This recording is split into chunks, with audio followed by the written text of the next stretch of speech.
Salam and peace. You're watching Muslim Network TV on Galaxy 19 satellite, Amazon Fire TV, Roku, and of course on our own website, muslimnetwork.tv. I was about to say .org. I'm confused and lost between .org and different things. So muslimnetwork.tv. I was watching about a long time ago, wanted to visit White House website.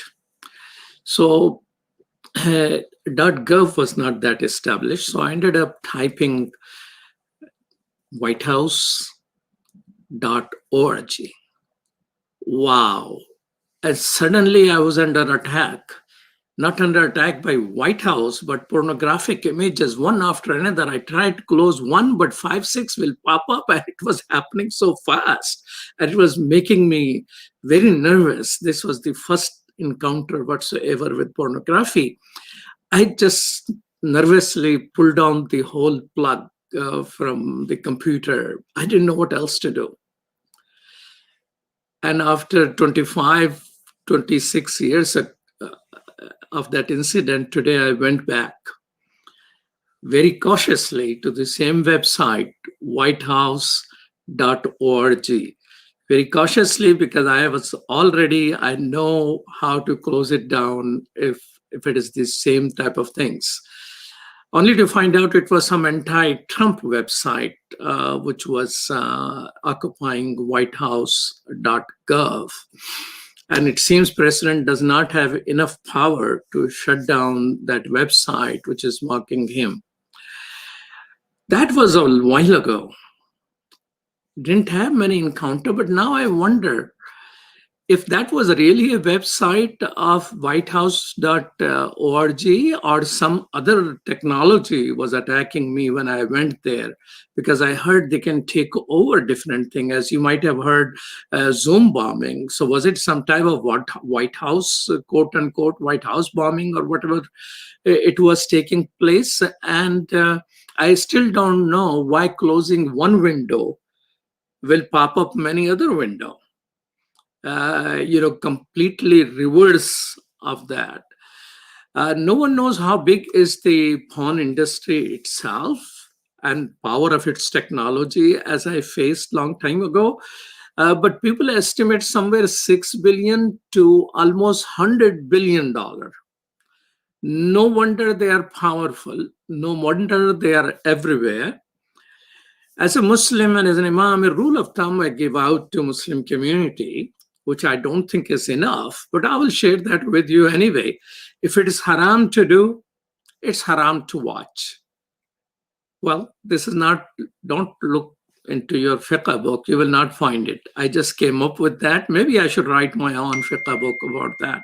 So it's not easy to deal with pornography addiction, but we have two persons, two very good, smiling people who deal with it day in and day out. Ihsan Rogers, welcome to Muslim Network TV. Assalamu alaikum. Wa alaikum salam. Thank you so much, Imam, for inviting me. And Moira Mcguire, welcome to Muslim Network TV. Assalamu alaikum. Wa alaikum assalam. Thank you as well for having me. Thank you. And Ihsan Rogers have 19 years of experience dealing in the field of mental health, working with a diverse population with extensive experience with active duty military personnel, veterans, and their families. And Moira Mcguire is Assistant Chief of Integrative Health and Wellness at the Walter Reed Medical Center in Bethesda, Maryland. She's certified sexuality counselor. Wow, this Walter Reed is the place where president is taken for some reason, right? So I am here in an unofficial capacity. So I am here just as a nurse and a sexuality counselor. Okay, so Ihsan, do you have any disclaimer? Also, I'm here in my own personal capacity as a clinical social worker and a certified sex therapist. and I have a private practice in Frederick, Maryland. So I'm here speaking from my own professional experience in those capacities. All right. So I'm the only one who is in the official capacity of the host of Muslim Network TV here. Welcome to our show. How widespread is pornography? Any one of you?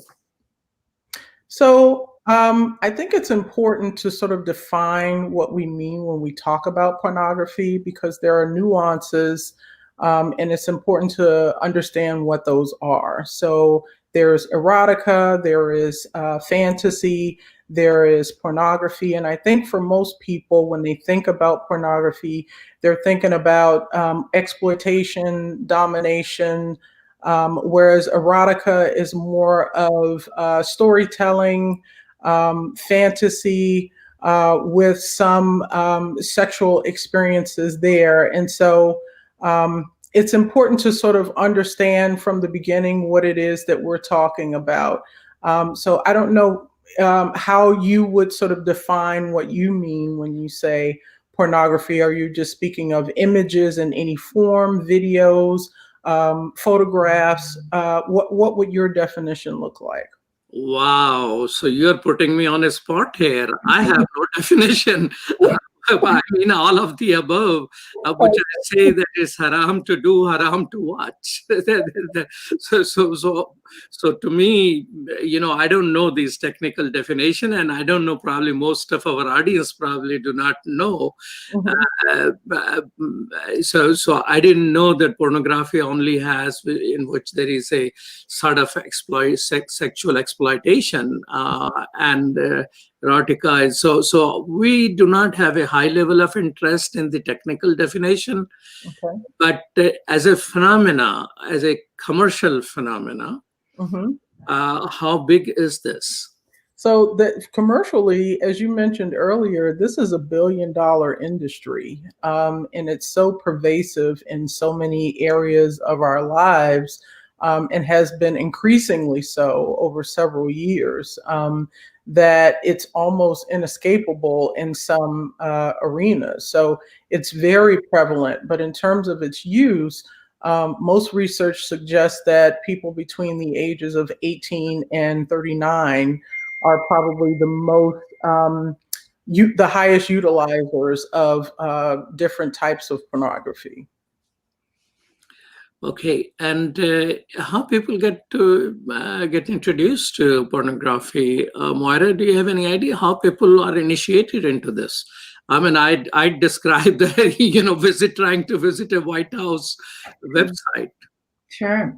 So I would say historically, it was probably done in a more predictable way. So historically, we know that this country used to have red light districts. So if you were interested in engaging in activities or seeing things of that nature, you could actually go to a destination. Magazines came on the market. Some people do fall into it accidentally. I will say that technology and, cell phones, tablets, having things right in the palm of your hand was absolutely a game changer. And I think some of the struggles around these conversations are related to the fact that, porn is a very provocative term. It's a provocative subject, they're provocative images, they're provocative thoughts. And sometimes that provocative nature is a challenge to us thinking about this logically and encouraging people to look more closely at what the real experience is, what the real numbers are, versus this kind of sensational aspect around porn. So listening to both of your answers, it seems like this is a big field which has definitions and the way people are introduced. And so, is this a field of its own? You being from mental health and all that, is it a discipline, a subdiscipline somewhere? Yes, it is a subdiscipline. As I mentioned, I am a certified sex therapist. So there is a whole national organization whose job it is to sort of certify individuals who gain enough education and enough experience to be certified to sort of work with individuals around issues related to sexuality, to include pornography use, whether it's maladaptive in their functioning or not. So it is a whole field subclinical category unto itself. So are there people who do PhDs in this? I believe so. Yeah. So that's a field and a discipline. So it's not just a $100 billion industry, but there are people who are doing research in that area and all that. Most of the research is done from how to prevent people. So before we go there, what damage pornography, in my broader definition, not some technical definition, can cause in people's life? You said, what damage does it cause in people's lives? Does it have a harmful impact? I mean, as a Muslim, I considered it to be a sin. But in terms of real life, does it have a harm for human life? Yes. So, I mean, it can. Anything that there are some factors that you want to be mindful of when you're talking about pornography. You're talking about what kinds of pornography one might be viewing is relevant. How frequently one is viewing pornography is relevant. And it's important to be careful when you talk about an addiction, because an addiction is a compulsion. And not everyone who views pornography has a compulsion or views with the frequency that one might if they do have an addiction. But when you're talking about use, you're talking about, for some people, some of the negative impacts can be desensitization, unrealistic expectations about relationships and sexual experiences with another person. So pornography is very one-dimensional. And in order to engage in healthy relationships with another person, there are other factors involved to be able to reach that conclusion. So you want to be able to have a realistic understanding about relationships, and pornography doesn't do that. And also, to be quite honest, most mainstream pornography is geared towards male sexual pleasure.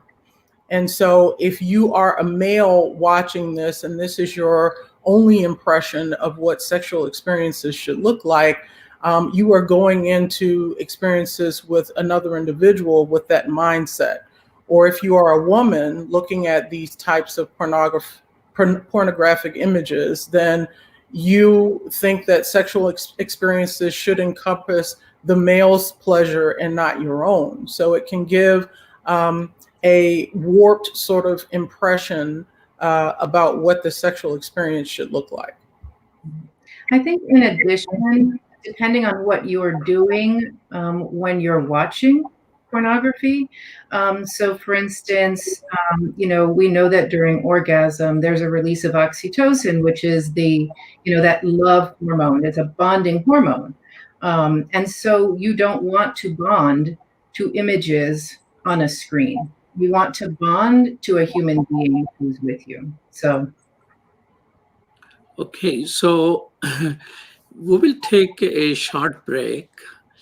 And when we come back, we'll continue the conversation, impact on people. I mean, there's some people who will say, well, in Islam, alcohol is haram. We don't drink. Media continue to come up, one research or the other. Well, little bit of this is good for your health. But the addiction is bad, except that addiction is the one which defines a whole lot of criminal behavior and all sort of things. So let's dwell a little bit on that. You're watching Muslim Network TV, and with me is two experts who are trained to help people deal with pornographic or other similar behavior. Moira Mcguire and Ihsan Rogers. Will be right back after these messages.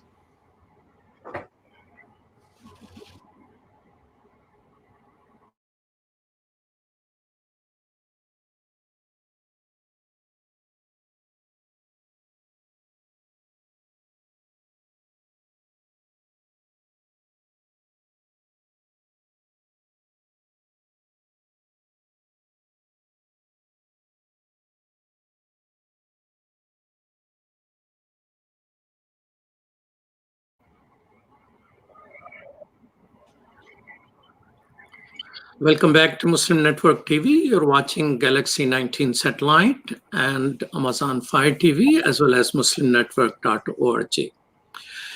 So, so you're saying, you both seems to be very careful in your answers. As professionals who have knowledge in this field, I do understand you need to be very thoughtful, measured in how you deal with it. My goal and purpose in this show is if there are some people who are worried about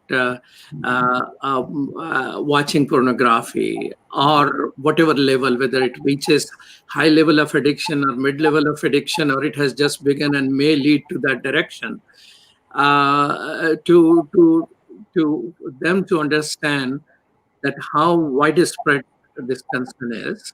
And then next stage of conversation is that there are things which they can do if they're not feeling comfortable and want to liberate themselves from this sin. So I like you to be helpful in this area as well, that what percentage of population, say in the United States, is engaged in there and how widespread it might be among Muslim. We are the best people, right? We don't have any of these problems.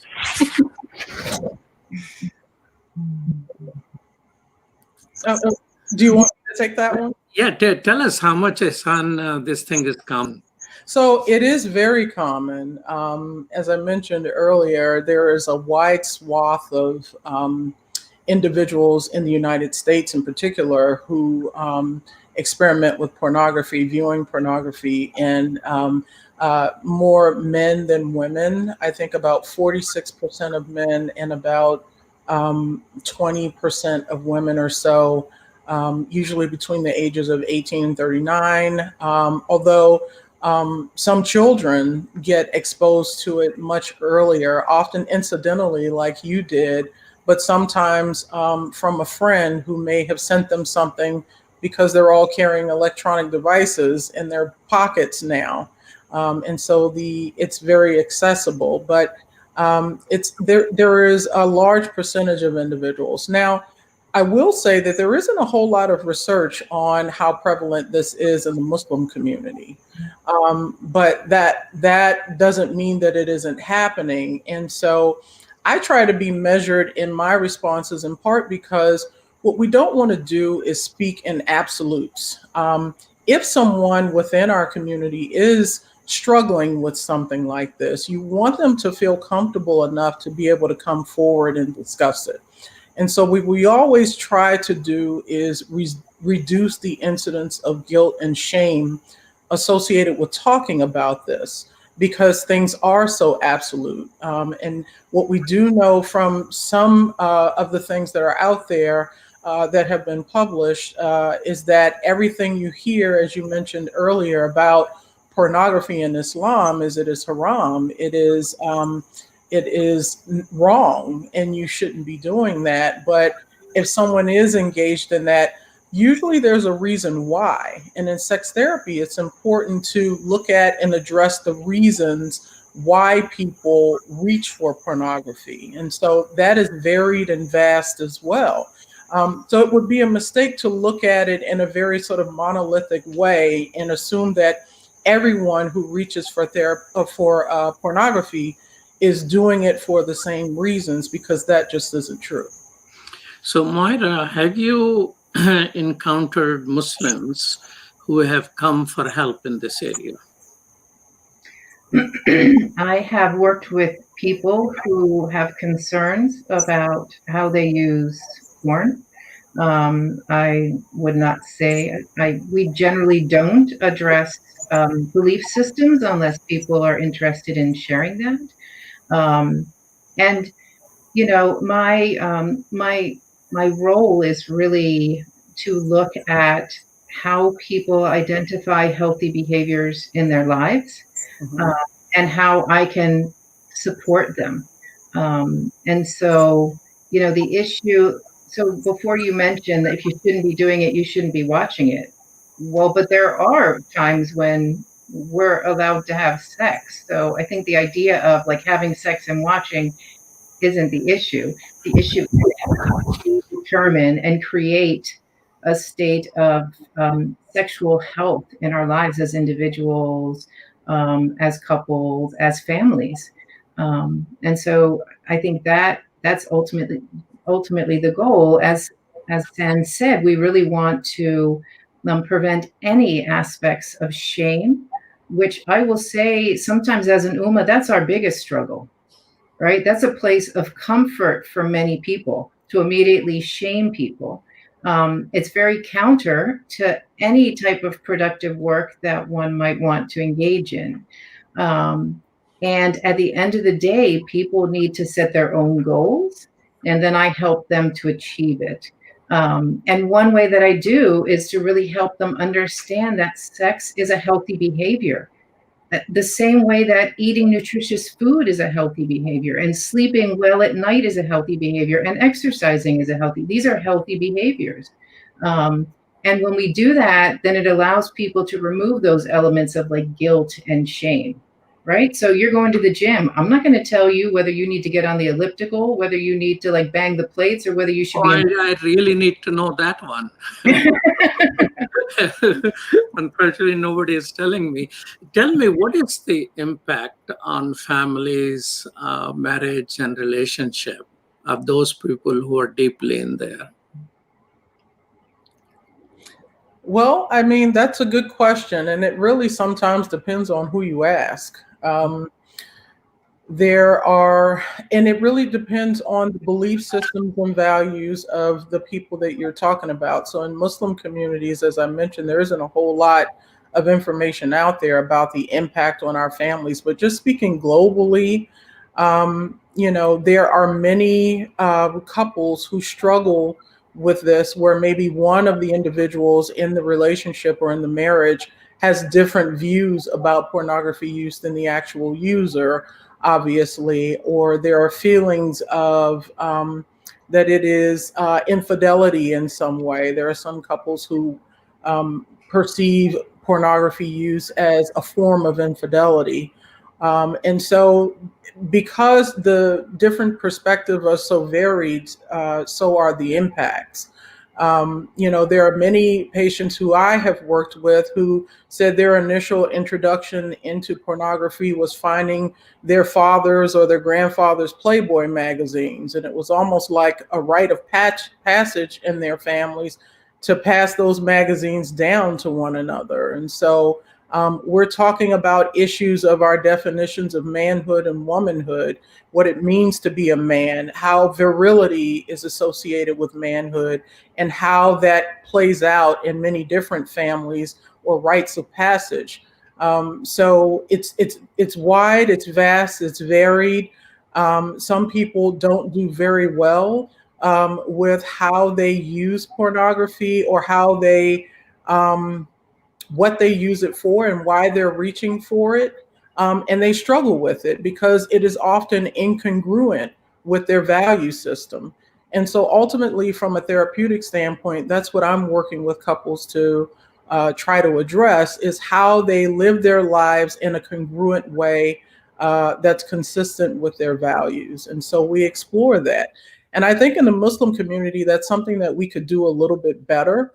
Is it's okay to say, no, this is bad, don't do this, but we should probably put a little bit more emphasis into how we say yes to things around sexuality and sexual functioning. What constitutes or what illustrates a healthy sexual relationship as a Muslim man and woman. And so we have to sort of come out of the shadows and start talking a little bit more about what that looks like, so that people can start to formulate that in an operational way in their own lives. Listening to both of you, Ilhan and Moira, it seems like there is a proportionate relationship between, if the healthy sexual relationship and education is higher, the chances of getting through pornography are lower. Will you, based on your experience, do you think there is a correlation like that? I would be comfortable. Again, correlation is not causation, but I would absolutely always agree that it's important to be informed.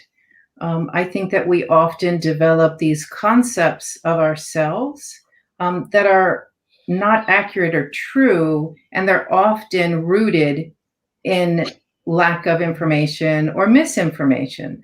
And I will say one that I pretty consistently deal with is related to the fact that women and men experience desire and arousal in a very different way. Mhm. So, and it's one reason why, you know, around this idea of eroticism, right, versus porn. Eroticism is, you know, the intent behind it is really around intimacy. And there are opportunities for curiosity to think about, well, what is arousing to me? And that's important for women because women don't experience desire unless they've experienced arousal. That's very different for men. Men experience desire and arousal in a way where it's almost simultaneous. It's very difficult for them to distinguish which came first. It's very different for women. And because people don't know that, we've kind of set up these paradigms where there's this sense that, well, women never want sex. Well, that's because you don't understand how women work. When people understand how women work, then it's a big game changer. So the importance of being informed and having knowledge, I think, cannot be understated. And if we end up going down that path because of porn, alhamdulillah, I'm okay with that. But I would add on to that, and I would say that as a woman, if you are not educated about your own arousal, you can't educate your partner about what is arousing to you. And so that conversation has to start at home. It has to start with having your young adults understand and what is acceptable exploration and how do you communicate that to a potential partner so that you are not missing out on having your own needs met. And so when you asked about impact on relationships and families, I would say that what we see in globally in relationships is probably also true in Muslim relationships, and that people are struggling with talking about these things because there's a lack of exploration and honest dialogue about what it means to be pleasured. Yeah. Well, you both are boldly taking conversation into an area where I don't know how to ask proper questions. Well, I will, just to piggyback on what Ihsan said, you know, when I think about the answer to that question of how it impacts families, again, that's different for every person and every family. But one thing that I have noticed is communication around sex and pleasure is very, very difficult. And, you know, communication around sex education is very difficult. And I think that if it's and hosting a show on this topic is extremely difficult. Right. So if it's difficult for you to talk about your own experience and share that with your partner, then I imagine those challenges with communication are going to reveal themselves in other areas of your life as well. Well, let's take a break. You're watching Muslim Network TV, and we are doing some strange conversation here, which these two ladies are pleading should be done more often. We'll be right back after these messages.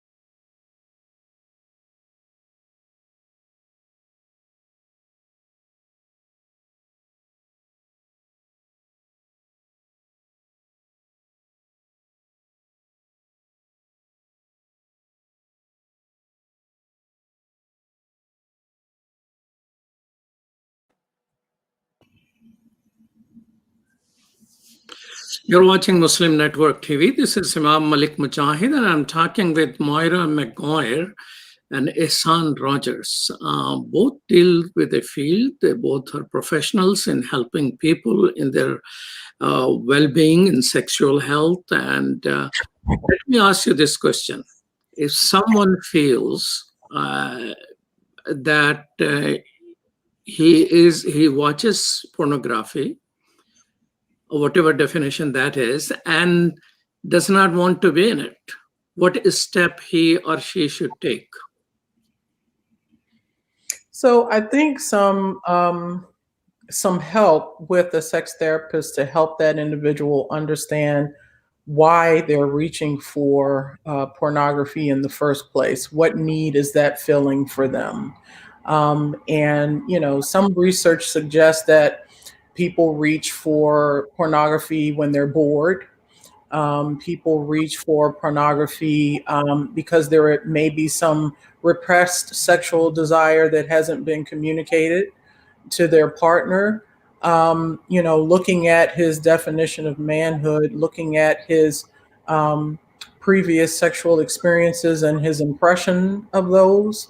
So there are a wide variety of reasons as to why this individual may be reaching for porn in the first place. And often, to be quite honest, many people who do reach for porn aren't fulfilled by it. So this idea that it's fulfilling for people when they reach for pornography isn't always the case. Often people are left feeling empty and in search for something more meaningful anyway.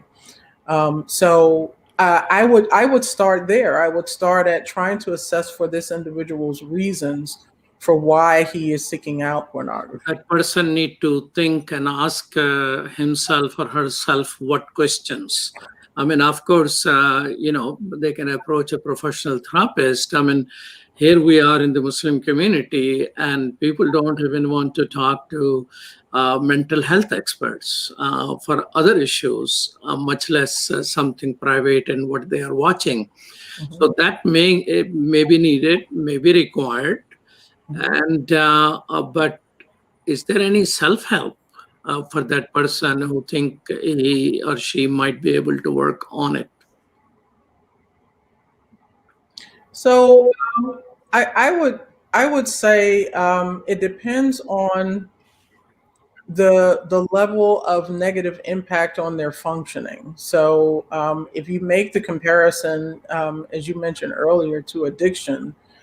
There are people who drink alcohol and function just fine, for example.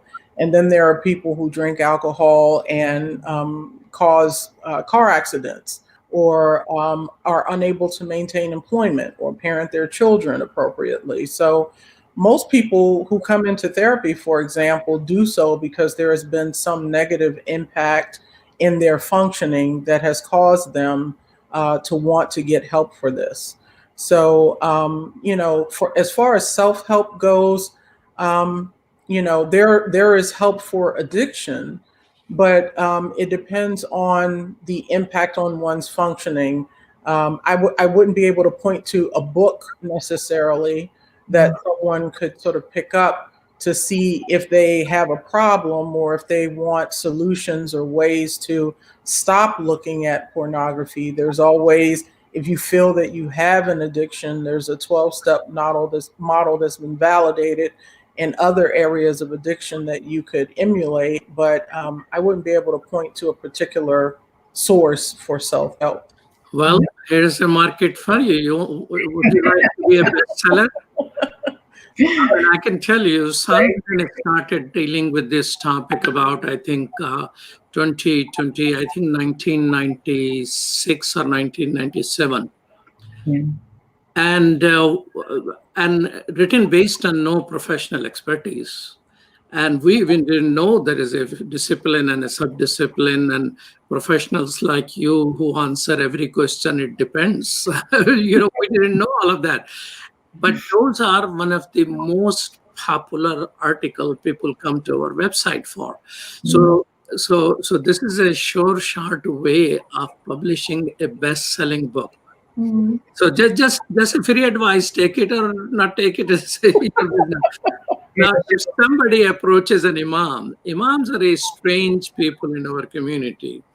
They are given some salary, and the first prayer takes place, and say last prayer takes place about sometime 15, 16 hour apart, and they're supposed to be engaged throughout this period of time for the community, offering marriage counseling to mental health counseling and dealing with the genital harm. And this is just a strange world. I have written an article about how to professionalize the masjid. I can tell you it didn't make me any popular.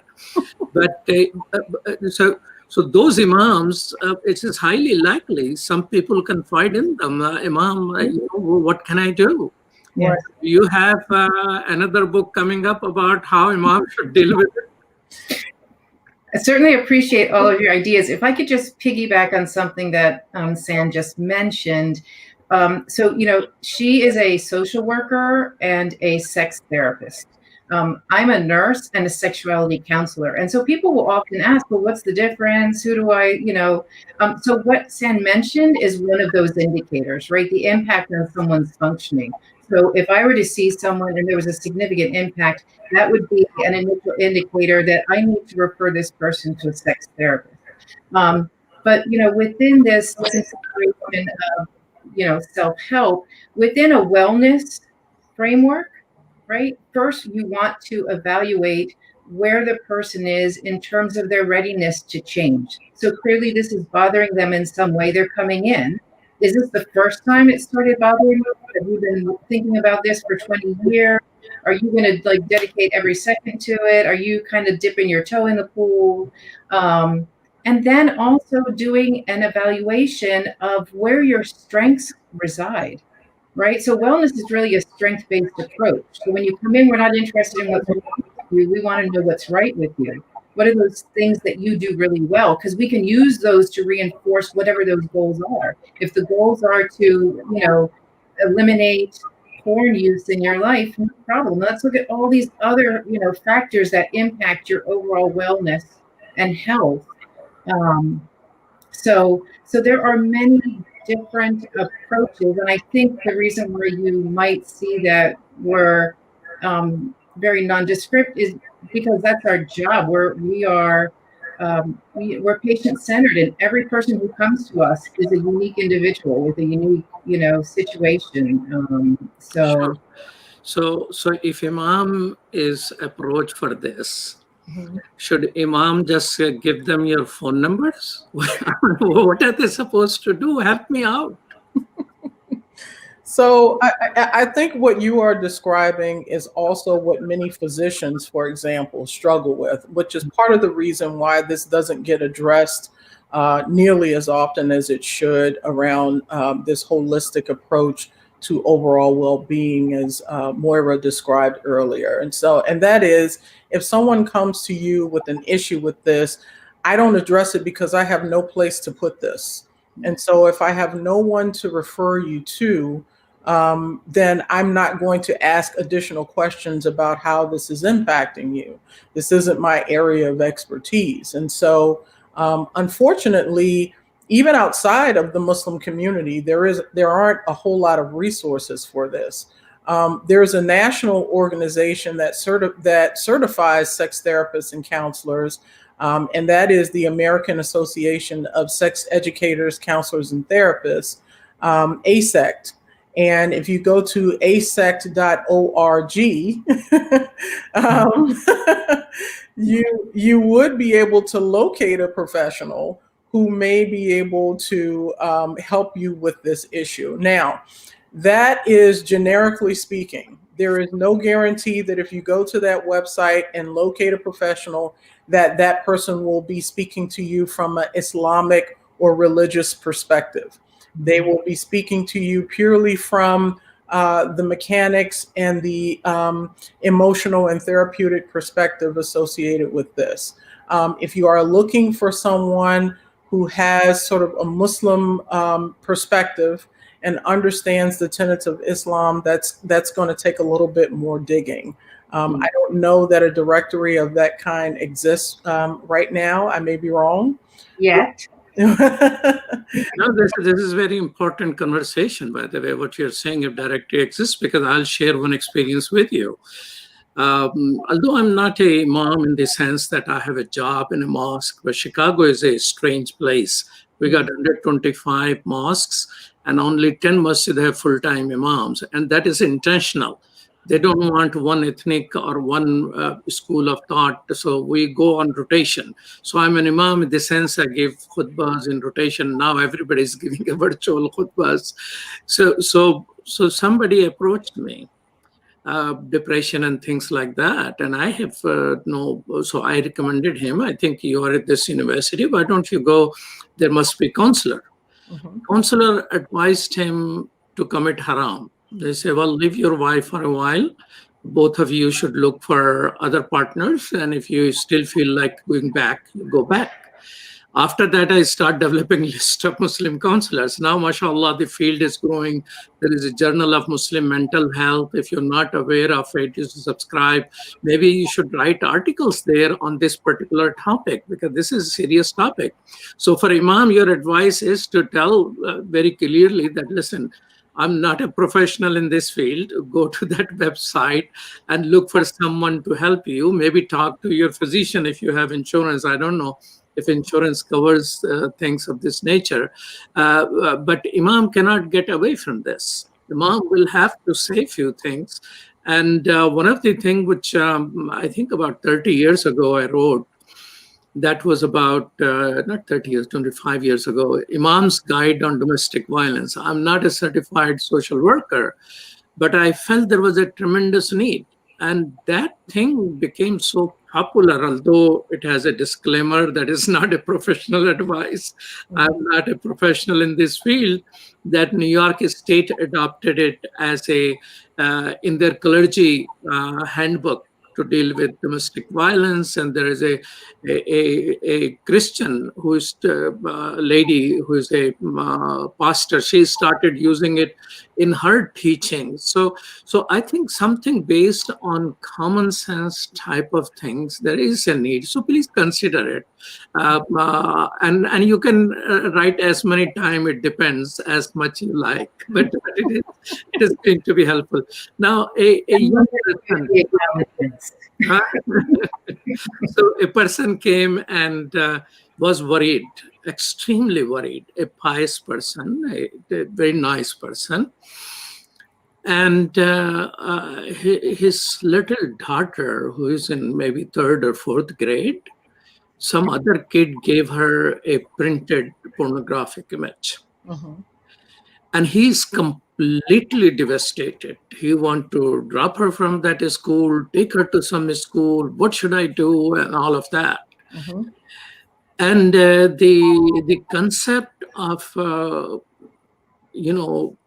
a child is a child, and a concept of, what is the role of forgiveness and using as a teaching moment occurred to him only when he spent some time with me. And after coming back, he say, oh, my wife was saying I shouldn't have told you about that. I say, well, that's true. If it will be my daughter, I will not be talking to you. But tell me, when you talk to me, did it help or it didn't help? As far as this thing is concerned, this is going to go nowhere. That who came to me, talked to me. A lot of people talk to you as an imam. You have to handle. The reason I'm mentioning this thing is that parents and teachers also need guidelines how to handle, when children stumble upon it or somebody pushes it through them, because this might be a mechanism of the what they call it, the human trafficking of children, and using them in a criminal enterprise of pornography. So there is some guidelines needed there. Would you agree with that? Yes, I would agree with that. And what you have described sort of illustrates sort of